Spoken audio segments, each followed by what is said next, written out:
दोस्तों सब्सक्राइब करें हमारे चैनल को और बेल आइकन को दबाएं ताकि आप देख सकें हमारी वीडियो सबसे पहले। दोस्तों अगर आप पाकिस्तानी हो तो पाकिस्तान जिंदाबाद, भारतीय हो तो जय हिंद नीचे कमेंट कर दें। प्लीज वीडियो को लाइक शेयर जरूर करें।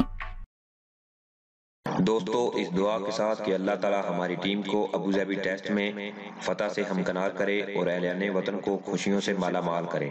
हम लाए हैं आपके लिए एक और वीडियो। बात अच्छी लगे तो वीडियो शेयर लाइक कमेंट जरूर करें।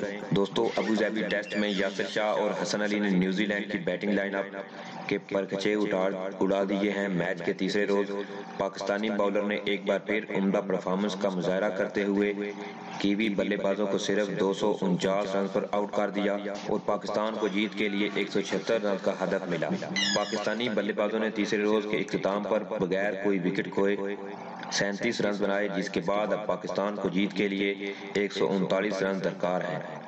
मोहम्मद हफीज 8 जबकि इमाम उल हक ने 25 रन बना लिए हैं।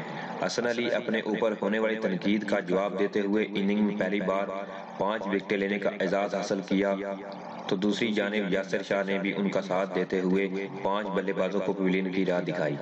यूं 14 साल बाद पहली बार इनिंग में 2 पाकिस्तानी बॉलर ने 5-5 विकेटें हासिल की। यासिर शाह ने जब अपनी 5वीं विकेट हासिल की तो वो ग्राउंड में सजदे में गिर गए और जज्बाती हो गए।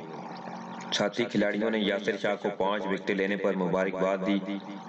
यासिर शाह के लिए इतवार का दिन बहुत जज्बाती अहमियत का हामिल है, क्योंकि आज से 2 हफ्ते कबल इतवार के दिन ही उनकी जन्नत उनकी माँ अल्लाह को प्यारी हुई थी। यूं आज इतनी बड़ी कामयाबी में भी वो अपनी माँ को न भूले।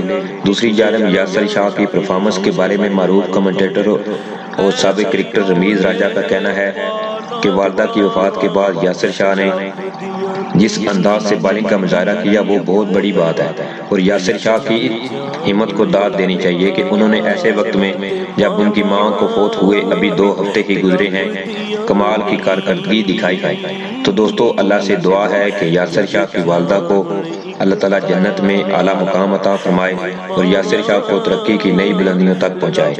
आमीन। पाकिस्तान जिंदाबाद, पाक फौज जिंदाबाद।